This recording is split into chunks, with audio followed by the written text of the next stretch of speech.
ومن أحسن قولا ممن دعا إلى الله وعمل صالحا وقال إنني من المسلمين. السلام عليكم ورحمة الله وبركاته. بسم الله والحمد لله والصلاة والسلام على رسول الله وعلى آله وأصحابه أجمعين. আজকে একটি বিষয় আলোচনা করব। আমাদের মা বোনদের অনেকের এই সমস্যাটা হয়ে থাকে। মা বোনদের অনেকের বাচ্চা পেটে আসে না অতি সহজে, আবার অনেক সময় যখন গর্ভধারণ হয় তখন হয়তো 1 মাস 2 মাসে বা 3 মাসের মাথায় বাচ্চা নষ্ট হয়ে যায়। অনেক ক্ষেত্রে 4-5 মাস পরও বাচ্চা নষ্ট হয়ে যায়। এরকম অনেক মায়ের ক্ষেত্রে হয়ে থাকে।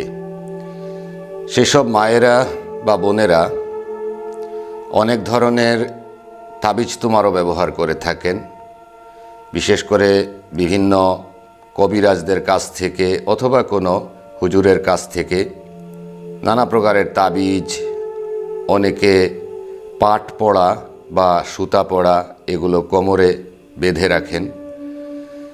তো পাট পড়া, সুতা পড়া বা কোনো বস্তু কোমরে বেঁধে রাখা এটা সঠিক নয়, এটা শিরকের পর্যায়ে চলে আসে।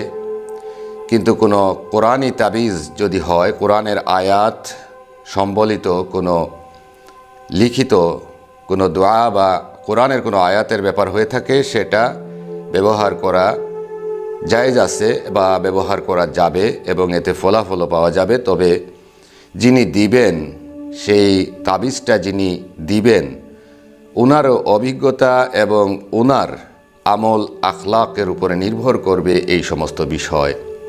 সুতরাং যাদের এরকম হয়ে থাকে তারা নিজে নিজেই তাদের শরীরকে হেফাজতে রাখতে পারেন। যে সমস্ত মা বোনদের এরকম ঘটনা ঘটে থাকে তারা গর্ভধারণ হওয়ার পর থেকেই বাচ্চা প্রসব হওয়ার পূর্ব পর্যন্ত অবশ্যই নিজে আমল করে নিজের শারীরিক সুস্থতা রক্ষা করা একান্ত জরুরি। এজন্য আজকে আমি এমন একটি পদ্ধতি বা এমন একটি ব্যবস্থা শিখিয়ে দেব ইনশাআল্লাহ, অত্যন্ত সহজ এবং এটা যে কোনো মা বোনেরা করতে পারেন। একটু খেয়াল করে দোয়াটা পড়তে হবে বা সহি শুদ্ধ তেলাওয়াত করতে হবে। বাচ্চা যখন গর্ভে ধারণ হবে জানতে পারবেন যে বাচ্চা পেটে এসে গেছেন, তখন থেকে মা বোনেরা এই আমলটা করা শুরু করবেন। তাছাড়াও এই আমল যে কোনো মানুষ যদি করেন তাহলে নিজের শরীরটা হেফাজত থাকবে।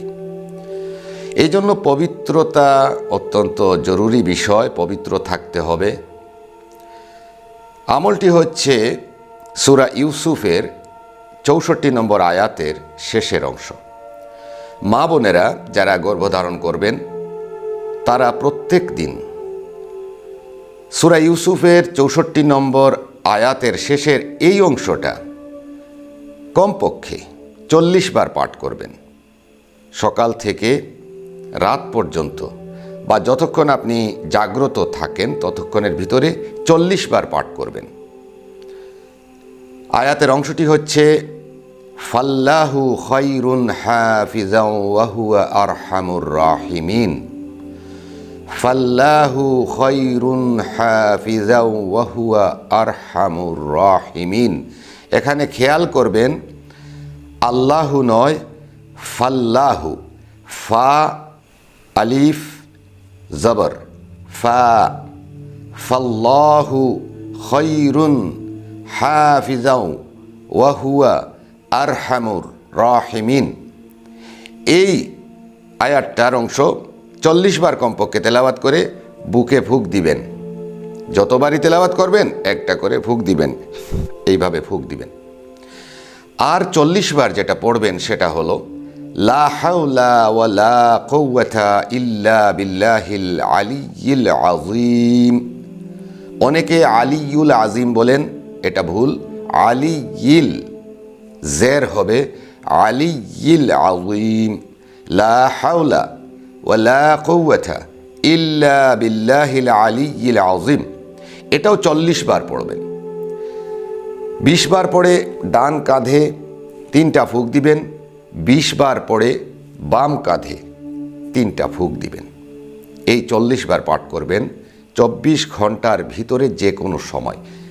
একবার করেও যদি করেন সমস্যা নাই, একাধারেও যদি করে ফেলেন তাতেও সমস্যা নাই। তবে যখন করবেন তখন শারীরিকভাবে পবিত্র থাকতে হবে। ইনশাআল্লাহ তাআলা এই আমল যদি করেন তাহলে মা বোনদের পেটের বাচ্চা নষ্ট হবে না, বা কোনো ধরনের রোগ ব্যাধিতে অথবা পুষ্টিহীনতায় অথবা জিনের সমস্যায় অথবা যে কোনো কারণে অকালে বাচ্চা নষ্ট হয়ে যাবে না। আল্লাহ পাক নিজ দায়িত্বে সেটা হেফাজত করবেন। এটা পরীক্ষিত এবং অত্যন্ত ফলপ্রসূ আমল। মা বোনদেরকে এই আমলটা বলে দিলাম, আপনারা অবশ্যই এই আমল করবেন। এই যে 2টা বিষয়, যে 2টা ছোট্ট দোয়ার কথা বলে দেওয়া হলো, এই ছোট্ট 2টি দোয়ার মধ্যে 2টি লফজের মধ্যে আল্লাহ পাক রেখেছেন অত্যন্ত শক্তিশালী বিষয়। শয়তান দূরীভূত হয়ে যাবে, শয়তানের কবলে আমরা আর থাকবো না, আল্লাহর হেফাজতে চলে যাব। আর এই 2টা বিষয় হলো ফাল্লাহু খায়রুন হাফিজা ওয়া হুয়া আরহামুর রাহিমিন 40 বার, লা হাওলা ওয়ালা কুওয়াতা ইল্লা বিল্লাহিল আলিয়্যিল আযীম 40 বার। এই ভিডিওতে বলা বিষয়গুলো খেয়াল করে শুনবেন এবং আমল করবেন। এগুলো পরীক্ষিত এবং অত্যন্ত শক্তিশালী আমল। যারা এগুলো ফলো করেন অবশ্যই কামিয়াবি হন, আর যারা অবহেলায় উড়িয়ে দেন তাদের তো আর কামিয়াবি আসবে না। আল্লাহ সবাইকে হেফাজত করুন, আল্লাহ সবাইকে জাযায়ে খায়ের দান করুন। এই ভিডিওটি দেখার জন্য আপনার চাইতে আরও প্রয়োজন যাদের বেশি আছে তাদের কাছে অন্তত ভিডিওটি শেয়ার করবেন এবং তাদেরকেও জানার সুযোগ করে দিবেন। সবাই ভালো থাকুন, সুস্থ থাকুন। আল্লাহ হাফিজ। আসসালামু আলাইকুম ওয়া রাহমাতুল্লাহি ওয়া বারাকাতুহু।